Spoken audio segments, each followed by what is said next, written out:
तो चलिए शुरू करते हैं। मेरे घर के लोग कुंभ गए हैं, इस भीड़ में गए हैं और वो हादसे का शिकार हुए हैं, हादसे का शिकार हुए हैं। तो आप समझिए, इस देश को ये समझना पड़ेगा कि ये सरकार की राजनीति के चक्कर में आप मत पड़िए, आप असलियत जानिए। ये बड़ी अच्छी बात कही आप।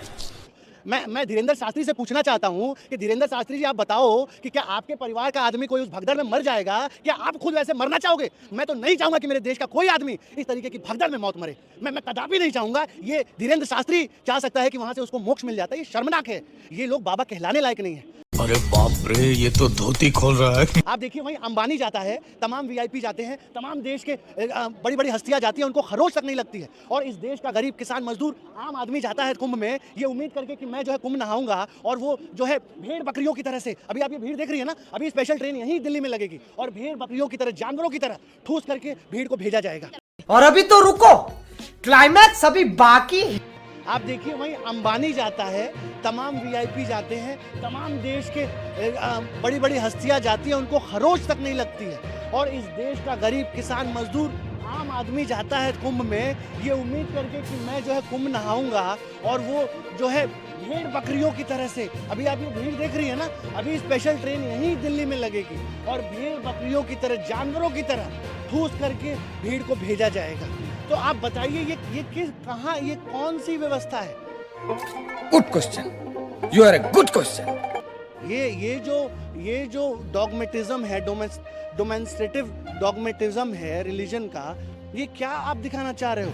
आपके पास व्यवस्था नहीं है, आप सब इन्फ्लुएंसर्स लगा दिया, तमाम मीडिया लगा दिया, 144 साल, इससे बड़ा जो है कोई, ये तमाम शंकराचार्यों ने और महामंडलेश्वरों ने इस बात को कहा है कि कुंभ 144 साल बाद नहीं आता है। ये कुंभ 6 साल पे अर्ध कुंभ होता है और 12 साल पे महाकुंभ होता है। ये दुष्प्रचार किया गया कि अभी नहीं नहाओगे तो महामोक्ष नहीं मिलेगा, अमृत बरस रहा है। एक बाबा कहते हैं, मतलब शर्म आती है ऐसी बाबाओं को, कि जो कुंभ नहीं नहाएगा वो देशद्रोही है। घटिया सोच। आपके पास व्यवस्था नहीं है, आपके पास संसाधन नहीं है, गाड़ियां नहीं है और दुनिया की कोई भी व्यवस्था इतने बड़े जनसंख्या को नहीं नियंत्रित कर सकती है। तो आपका क्या दायित्व था? आपके पास इंटेलिजेंस है, आपको जब पता है कि इतनी भीड़ आएगी, इतनी अव्यवस्था होगी, तो क्या कोई जिम्मेदार नेता ये अपील नहीं कर सकता था कि आप जहां हो वहां नहाओ?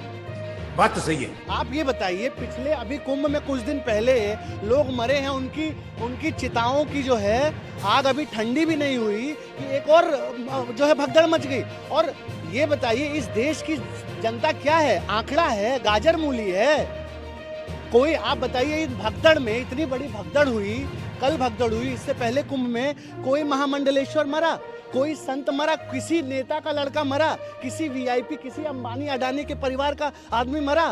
कौन मरा?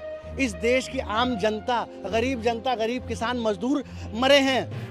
ये बड़ी अच्छी बात कही आप। उनकी कोई, ये भेड़ बकरी है। यही तो हम आपसे कहना चाह रहे, दिखाना चाह रहे कि आप दिखाइए इस देश को कि किस तरीके से दो व्यवस्था है। ये जितना वीआईपी व्यवस्था ने नुकसान पहुंचाया है पूरे कुंभ को, कुंभ की व्यवस्था को ध्वस्त करने का अगर किसी ने काम किया है तो ये वीआईपी व्यवस्था ने किया है। शाबाश बेटा।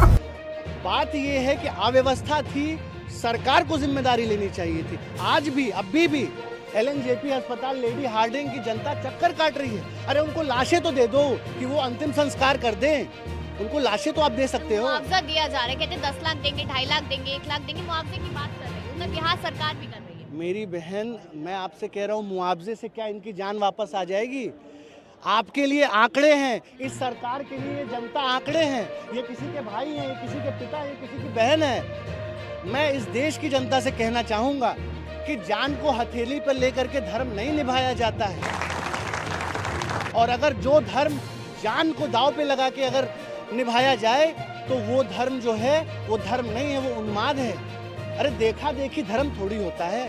यही मैं आपसे कह रहा हूँ कि ये जो डेमोन्स्ट्रेटिव रिलीजियोसिटी इस देश में जो पनप रही है, डेमोन्स्ट्रेटिव रिलीजियोसिटी बहुत खतरनाक है और ये पूरा सरकार द्वारा प्रायोजित है। अब क्या हुआ, मैं अपने माता पिता को, अपने घर के लोगों को नहीं रोक पाया कुंभ में जाने से।